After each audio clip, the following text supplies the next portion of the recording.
Ang ating brother Muslim, ang ating kaibigan, si Sir Gandhi Makatoman, ang dating DTI Undersecretary. Salamat po sa support, sir. At mag-start na tayo sa ating opening statement muna. Pangulong Alan Balangi, sir. Sa inyo po yung floor. Unang-una po, nais kong magpasalamat sa lahat ng ating mga kaibigan na naririto sa harap natin ngayon. Mga kaibigan sa media, sa walang sawa at pananatiling suportado sa ating mga adhikain.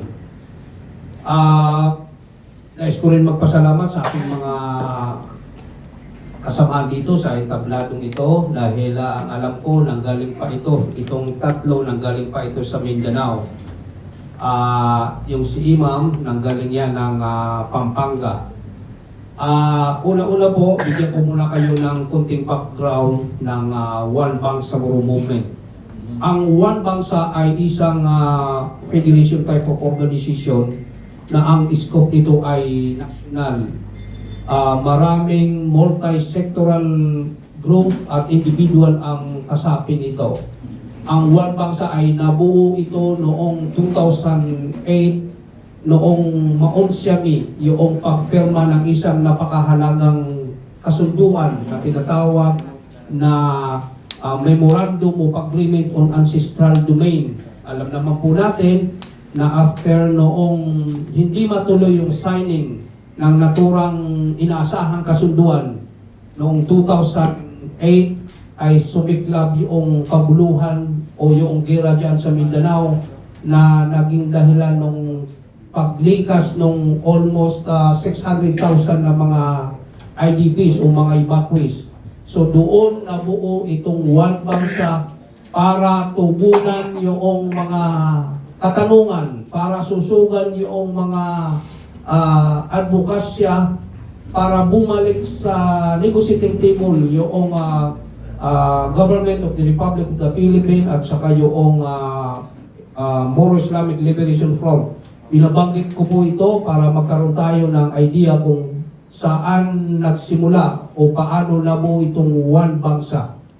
Ang One Bangsa ay binuo sa layuning suportahan yung peace process sa Mindanao. Nagsimula ito sa mga youth leaders sa Mindanao State University, tapos yung mga youth leader and student dito sa Manila, particular sa University Belt at sa UP at saka yung iba pang mga universidad dito sa Metro Manila. Aming ginawa ay nakipag-ugnayan sa MILF, ganoon din sa negotiating panel ng ating pamahalaan upang sila ay hikayatin na bumalik sa negotiating table. Hanggang dumating sa punto, Director, na nagkaroon tayo ng framework agreement on the Bangsamoro na pinirmahan noong 2012 at hindi nagtatapos doon. Nagkaroon tayo ng isang comprehensive agreement on the Bangsamoro na pinirmahan noong March 27, 2014. At hindi nagtagal, naglikha ito ng isang Bangsamoro Transition Commission na bumalangkas o gumawa noong draft ng Bangsamoro Basic Law.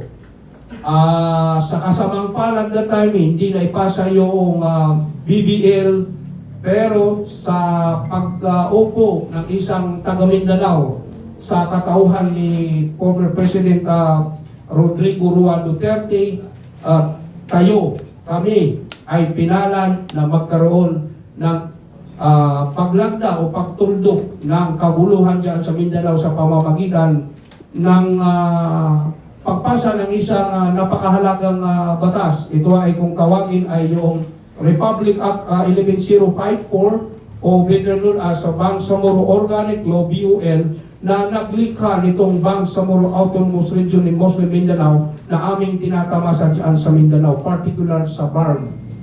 So, tinuloy-tuloy namin ito hanggang sa sinuportahan ng One Bangsa yung pagkakaroon natin ng Bangsamoro Transition Authority, maging yung extension nito hanggang itong mga nakaraan noong 2022 na magkaroon ng extension ng Bangsamoro Transition Authority.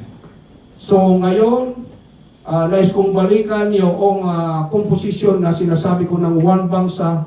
Ang One Bangsa isang national organization na kinabubuuan ng maraming organisasyon na kung saan masusi at madalas nagkakaroon ng mga konsultasyon para dun sa mga bagay-bagay na nakikita nyo naman kung paano namin tinitugunan yung mga hamon na dumarating sa aming mga Muslim. So ngayon, hindi ko lang babasahin itong statement dahil nabasan nyo na para hindi humaba, Sultan, yung ating oras dito. So, bagitin ko lamang paano nagkaroon ng isang idea na mag-endorso ang One Bangsa Moro Movement. Ito yung pinaka-importante. Noong 2022, ang One Bangsa ay nag-endorse ng iilang senador. Kasama dyan si Brother Robin Padilla, si Cisco Diro, Loren Legarda, Gatchalian. Ito yung mga natatandaan ko. Hindi ako nagkakamali, 8 yung aming inidorso.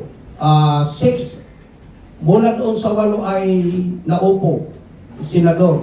So ngayon, inulit namin ito, tinawag namin yung flagship program o flagship campaign ng One Bangsa na One Bangsa, One Vote 2025. Ano ang bandwagon ng Bangsamoro sa ating lipunan? Unang-una, ang BARM, mayroon silang registered voters na more than 3 million. Hindi lang ako sigurado kung umabot ba ito ng 3.7 million. Pero, mas marami ang registered voters sa Bangsamoro communities outside of the BARM. Dahil mas marami ang Muslim na nakatira dito sa labas ng BARM na kung saan-saan nakikita natin sa NCR, sa Bulacan, sa Ilocos, sa Baguio, sa Bicol, sa Cebu, sa some part of Mindanao, na yan yung tinatawag na Bangsamoro communities outside of the Bangsamoro Autonomous Region. So, ang tansya namin ay umaabot ito ng mga 8 to 9 million na butante.